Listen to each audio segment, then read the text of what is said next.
মুখৰ কথাত বতা পায়, মুখৰ কথাত গতা খায়। এই মানুহবিলাকৰ মেলাফাইড ইণ্টেনশ্যনেই আছে, এই মানুহবিলাকৰ অন্তৰত সেই বস্তুটো সোমাই আছে। সেইকাৰণে আগতেও তেওঁলোকৰ বহুতে, আপোনালোকে জানে যে বহুতে ইয়াত এটা ডাইলগে আছে, তেওঁলোকে হাঁস কে লিয়া পাকিস্তান, লড়কে লেংগি হিন্দুস্তান। এই ফৰ্মুলাটোতে তেওঁলোকে ইয়াত এপ্লাই কৰিছে, কৈছে শিৱসাগৰখন ধুবুৰী কৰিম। এই কথাষাৰ আপোনালোকে গোটেই বস্তুটো যদি ভালকে আপোনালোকৰ সমাজৰ মাজত বহি আপোনালোকে বিশ্লেষণ কৰে, তাত বহুত কথা আপোনাৰ পাব।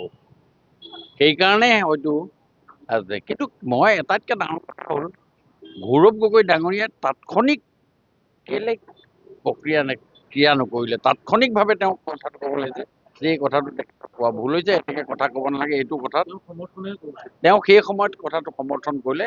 পিছত যেতিয়া দেখিলে যে গোটেই অসমৰ ৰাইজে উবুৰি খাই পৰিলে, তেতিয়া তেওঁ কথাটো এতিয়া তেওঁ মানে পদত্যাগ কৰিবলৈ বাধ্য কৰা হ'ল। এই কথাবিলাকে হ'ল, এইবিলাক এতিয়া ৰাইজে কথাটো বুজি পাইছে যে তেওঁ যিটো কথা ক'লে। কাৰণ এটা কথা জানিব, পেলাই দিয়া থুই কেতিয়াও খাব নোৱাৰে।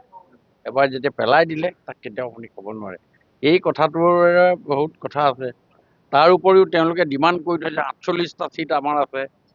এই কথাবিলাকে আগন্তুক দিনত বহুতখিনি কথা গুণ পোৱা গৈছে, আৰু এইবিলাক কথাই আগন্তুক দিনত আমাক বহুত বিপদত পেলাব।